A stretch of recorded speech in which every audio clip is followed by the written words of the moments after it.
Se você ouve o Trump falar, em alguns dias ele está muito otimista sobre nossas perspectivas de vencer a guerra. Em outros dias, ele e seus assessores estão muito pessimistas. Eles meio que estão por toda parte, e é muito difícil entender exatamente o que está acontecendo. E acho que o mesmo vale em relação aos ucranianos. Não há dúvida de que, em primeiro lugar, os ucranianos precisam transmitir uma mensagem positiva para manter suas próprias tropas lutando. Lembre-se, apenas cerca de 25% da população ucraniana quer continuar esta guerra. Esta guerra já não é popular na Ucrânia. Aproximadamente um quarto das pessoas quer continuar a luta. O restante quer chegar a um acordo.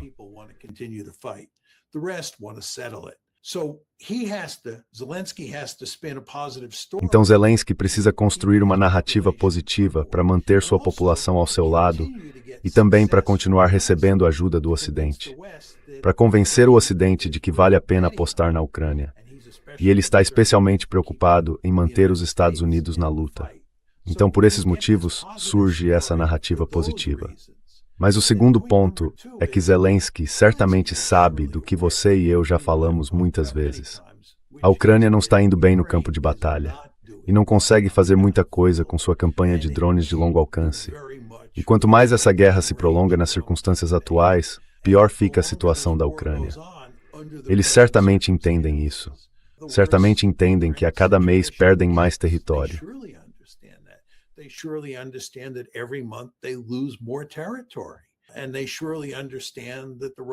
E eles certamente entendem que os russos se tornam mais agressivos na campanha aérea a cada mês que passa.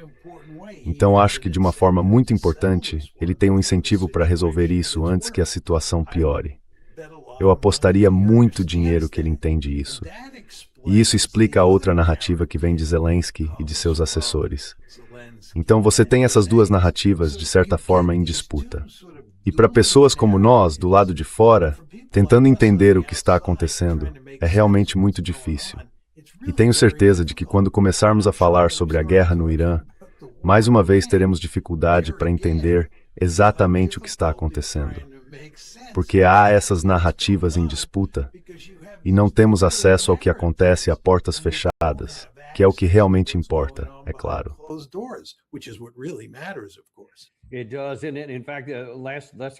Tem. E na verdade, mais uma pergunta sobre esse tema antes de mudarmos de assunto, porque isso se relaciona diretamente ao que você está dizendo sobre narrativas conflitantes. E eu queria saber se você pode me dar a sua melhor avaliação sobre o que diabos está acontecendo no Departamento de Estado, quando em 3 de junho, o secretário de Estado Marco Rubio depõe perante o Senado, sob juramento, e diz: "Nós escolhemos um lado nesta guerra. Escolhemos a Ucrânia, não escolhemos a Rússia. Não somos mediadores neutros, estamos tentando ajudá-los a vencer a guerra." E então, por volta de 3 de agosto, quase exatamente 2 meses depois, ele diz: "Sabe, estamos apenas tentando acabar com esta guerra. O presidente Trump conhece Zelensky, conhece Putin, e estamos apenas tentando ver se há alguma maneira de, talvez por causa desses ataques de longo alcance, encontrar novas evidências para levar a guerra a uma conclusão." Quero dizer, essas são mensagens mutuamente excludentes, com menos 60 dias de diferença. O que você acha disso?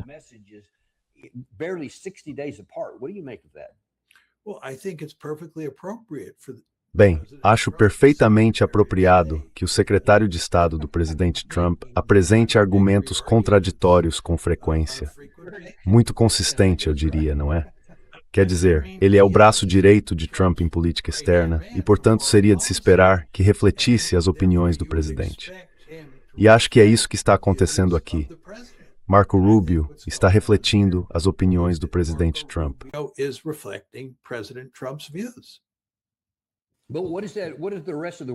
Mas o que o resto do mundo deve pensar disso? O que a Europa deve pensar disso? O que a Rússia deve pensar disso? Depende do dia da semana para saber qual é, afinal, a posição americana. Como isso afeta nossa capacidade de encerrar esta guerra, a do Oriente Médio, ou de conduzir, de fato, qualquer tipo de negociação pelo mundo?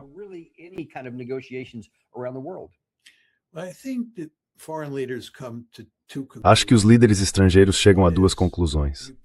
A primeira é: Não dá para confiar em nós. Acho que é assim que os russos veem a situação, e também os iranianos, e com razão. Aliás, é assim que os europeus veem também. Simplesmente não dá para confiar nos Estados Unidos.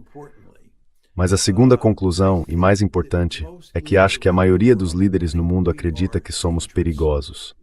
Poderíamos acabar explodindo o mundo. Não acho nem por um segundo que isso seja provável, mas é possível que acabemos provocando uma grande guerra, além das duas guerras que estão acontecendo agora, porque não acho que realmente saibamos o que estamos fazendo. E isso é um eufemismo e tanto. That's a pretty big understatement.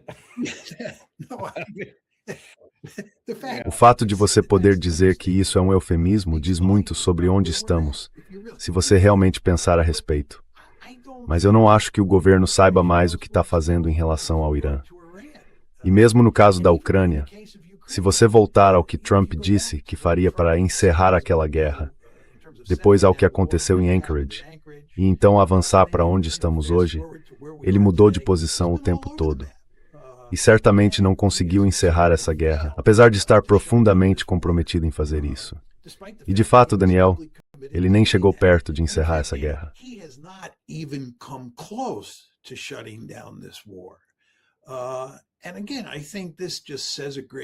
E de novo, acho que isso diz muito sobre a capacidade dele de conduzir a política externa.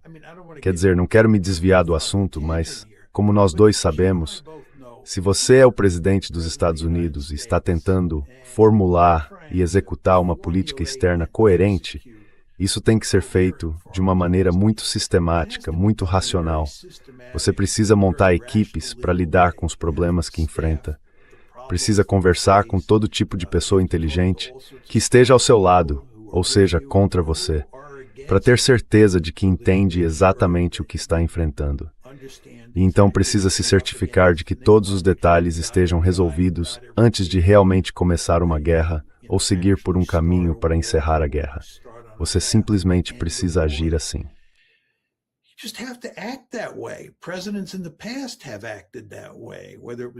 Presidentes do passado agiam dessa forma, fosse Joe Biden, Barack Obama, George W. Bush ou Bill Clinton. Poderíamos voltar no tempo. Todos eles tinham uma estrutura em suas administrações. Ela era criada para analisar sistematicamente as decisões de política externa. Eles realmente não agiam de improviso. Isso não quer dizer que tomassem decisões inteligentes. Você e eu sabemos que eles muitas vezes cometiam erros enormes, não há dúvida disso. Mas pelo menos estudavam o problema antes de agir, mas aqui não é esse o caso, de forma alguma. E isso fica muito claro na decisão de iniciar esta guerra.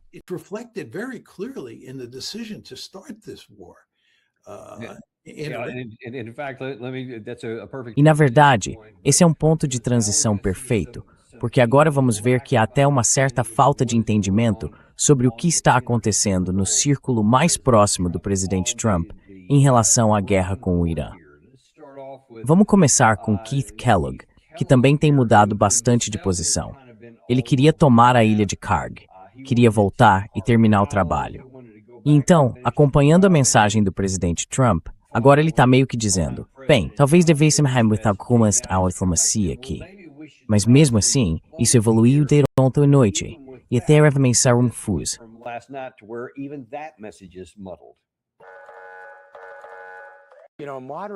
Sabe, um moderado no Irã é aquele sujeito que sai para assistir à execução de manifestantes, mas não vai ao coquetel depois. Certo? Khamenei faz parte da turba.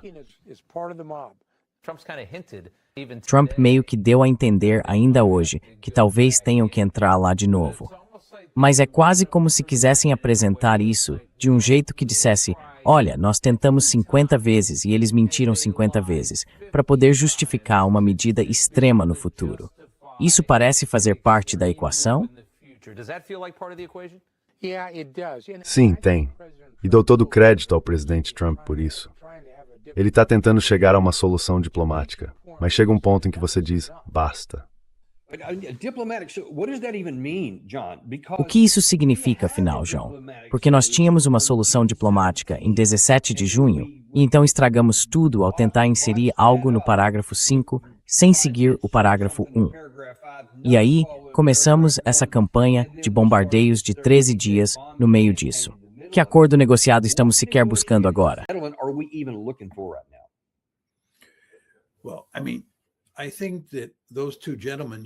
Bem, quero dizer, acho que aqueles dois senhores que vocês acabaram de mostrar na tela não estão... Nenhum dos dois está com os pés firmemente fincados na realidade. Quer dizer, eu não sei do que eles estão falando. É difícil entender o que eles estão pensando. A ideia de que vamos voltar a entrar, eles estão falando sério? Eles realmente acham que temos uma opção militar aqui? Enfim, do que estamos falando?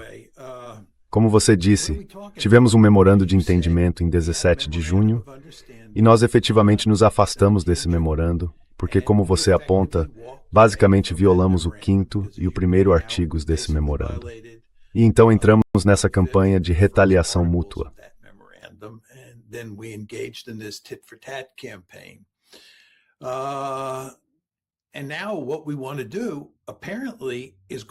E agora, ao que tudo indica, o que queremos fazer é voltar ao memorando de entendimento. Há alguns relatos na internet de que o governo Trump, procurou o governo iraniano para voltar ao memorando de entendimento. O problema é que não vamos voltar ao memorando de entendimento, porque os iranianos vão exigir um acordo mais vantajoso para chegar a qualquer novo memorando de entendimento. Eles não vão estar dispostos a voltar ao memorando de 17 de junho como ele está. Vão querer um acordo melhor. E vão querer um acordo melhor porque a situação deles hoje é melhor do que era no período que antecedeu o acordo de 17 de junho.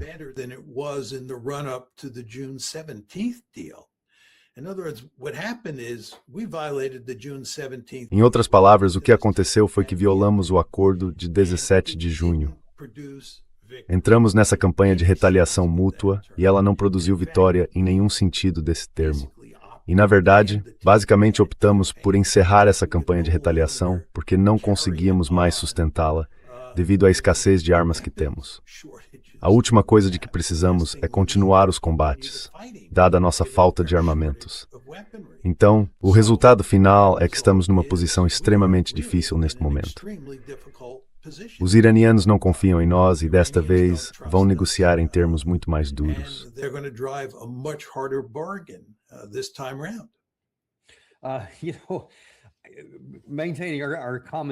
Mantendo nosso tema em comum aqui, e como você colocou de forma tão habilidosa, com os pés não exatamente plantados na realidade, o presidente Trump não parece ser um desses casos. Gary, se pudermos exibir aquele que está mais abaixo na fila, Trump ainda está pronto. Ele não parece estar ciente de nenhum tipo de limitação, nem mesmo na noite passada.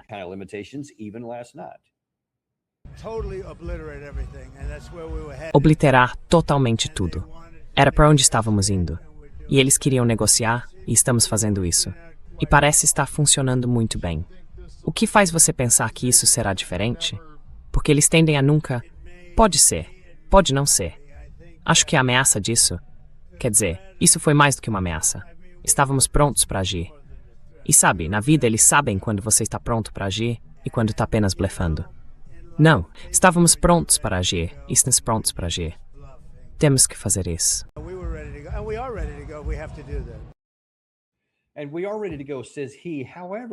E estamos prontos para ir, diz ele.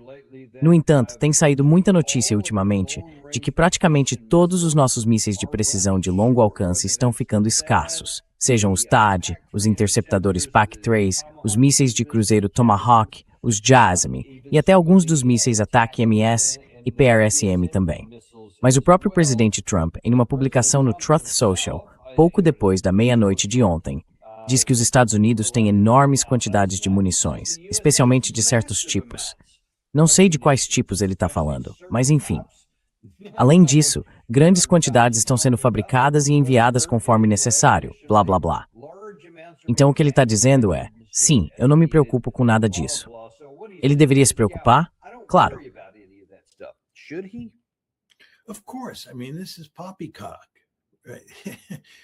Quer dizer, isso é uma besteira. Em primeiro lugar, ao que tudo indica, segundo quase todos os relatos, nós já gastamos praticamente todos os nossos ATACMS e PRSMs e 50% dos nossos Tomahawks. Depois, se você olhar nosso estoque de THAADs, gastamos 80% deles e 65% dos nossos interceptadores Patriot. Isso é realmente notável. E há todo tipo de reportagem em vários veículos de imprensa, dizendo que Trump deu uma bronca em Pete Hegseth numa reunião na última sexta-feira, por não ter dito a ele que tínhamos reduzido o estoque aos níveis que acabei de descrever. E isso mostra que Trump está plenamente ciente do problema que enfrentamos. Agora, ele diz que podemos repor essas armas.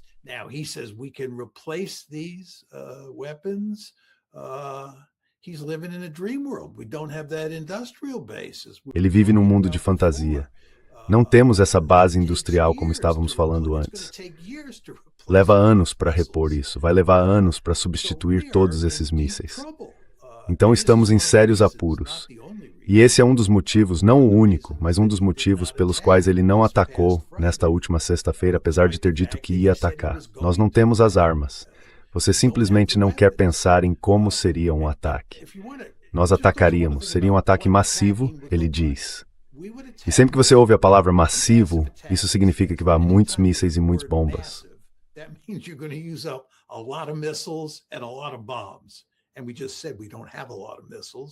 E acabamos de dizer que não temos muitos mísseis, e nem mesmo muitas bombas, certo? Além disso, os iranianos não vão se render de imediato. Então essa ofensiva massiva vai se transformar numa ofensiva prolongada. E vocês se lembram da primeira ofensiva, a guerra de 40 dias? Pensem nisso, 40 dias. Aparentemente houve cerca de 13 mil alvos que atacamos. O Irã é um ambiente rico em alvos. Travar uma guerra massiva por um período prolongado, quando você não tem muitas armas começar, quero saber como isso vai funcionar.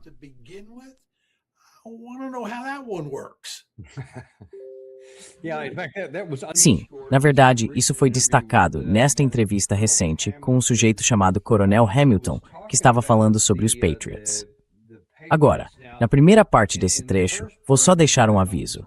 Ele vai fazer algumas alegações sobre o que essas armas podem fazer e sobre o quanto elas realmente são eficazes. Mas na segunda parte, a coisa vai ficar um pouco mais real.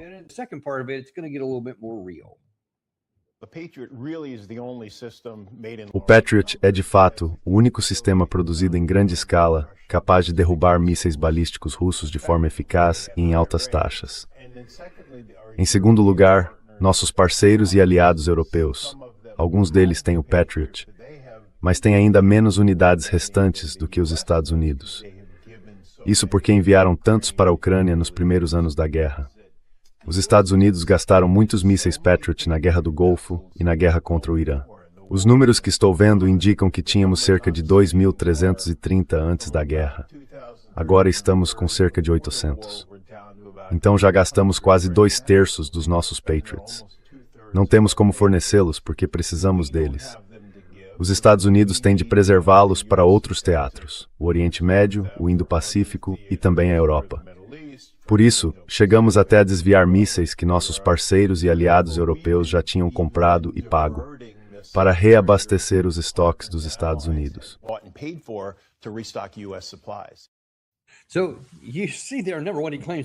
Então veja só. Primeiro, ele afirma que elas são realmente eficazes, e todas as evidências mostram que são pouco eficazes. Mas de qualquer forma, ele aponta que globalmente não é só o que está acontecendo no Oriente Médio, nem é apenas o que está acontecendo no teatro de operações europeu. Globalmente estamos ficando sem elas. Que possível justificativa haveria para o presidente Trump voltar a ouvir esses generais, como o general Kellogg, o general Keeney e outros, e voltar para, entre aspas, terminar o trabalho, quando o único trabalho que poderíamos terminar é esgotar o pouco que temos?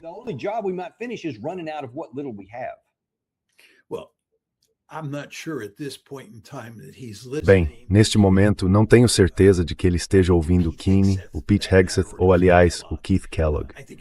Acho que a esta altura o presidente Trump entende o que está acontecendo. Sabe, Dani? Outro dia notei que agora se fala no Pentágono em dar maior ênfase às armas nucleares táticas para lidar com a Rússia e a China. Assim que li as reportagens deixando isso claro, eu disse, provavelmente é porque gastamos tantas armas convencionais que sentimos que nossa dissuasão convencional no leste asiático e na Europa diminuiu a ponto de termos de reequilibrar a equação de dissuasão e dar muito mais ênfase à dissuasão nuclear. Então é por isso que acho que agora eles estão falando em usar armas nucleares táticas, o que só mostra o tamanho do problema em que estamos.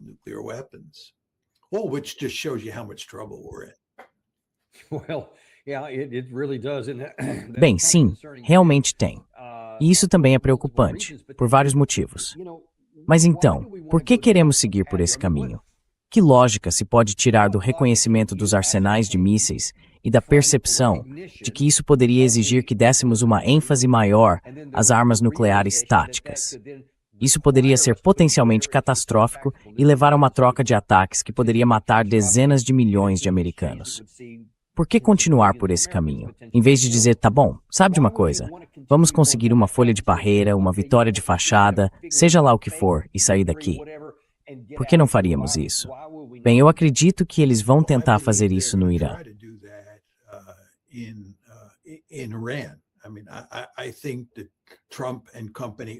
Quer dizer, eu acho que Trump e sua equipe estão buscando um acordo negociado. Não há muitas evidências claras, no domínio público, que sustentem o que acabei de dizer. Mas você consegue ver fragmentos de informações vazadas pelo governo que indicam que eles estão conversando com os iranianos e querem voltar ao memorando de 17 de junho. E do ponto de vista deles, isso faz todo sentido. Então acho que estamos tentando sair da guerra contra o Irã. E a pergunta que você precisa se fazer é, podemos fazer isso? E com relação à Ucrânia, Trump vem tentando transferir aos europeus o ônus de lidar com a Ucrânia. Ele quer que os europeus façam um trabalho pesado na frente.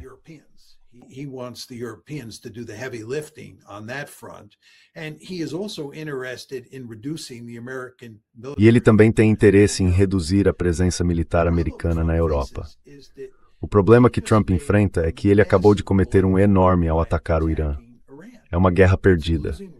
Sem dúvida, ela entrará para a história como o maior desastre estratégico da história militar americana, superando até mesmo a guerra do Iraque. E ele vai ter uma dificuldade enorme para sair dessa guerra. Não é como se ele pudesse simplesmente estalar os dedos e acabar com ela. E eu suponho, Dani, que o que vai acontecer nos próximos meses é que ele vai se ver diante de duas guerras perdidas. Vai parecer que ele perdeu, ou que nós perdemos, para a Rússia na Ucrânia.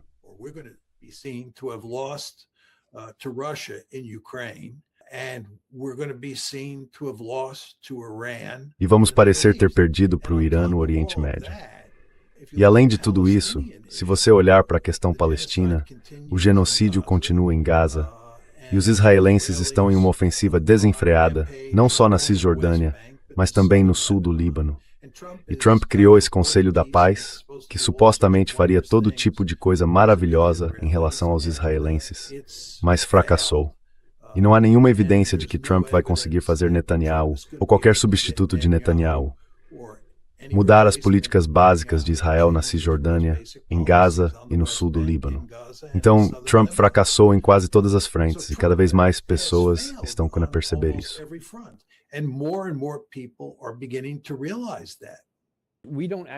Na verdade, não temos patrocinadores. E há um motivo para isso. Não queremos ter que bombardear vocês com um monte de anúncios. Aperte o botão de curtir e, claro, compartilhe isto com alguém que você ama. with somebody you love.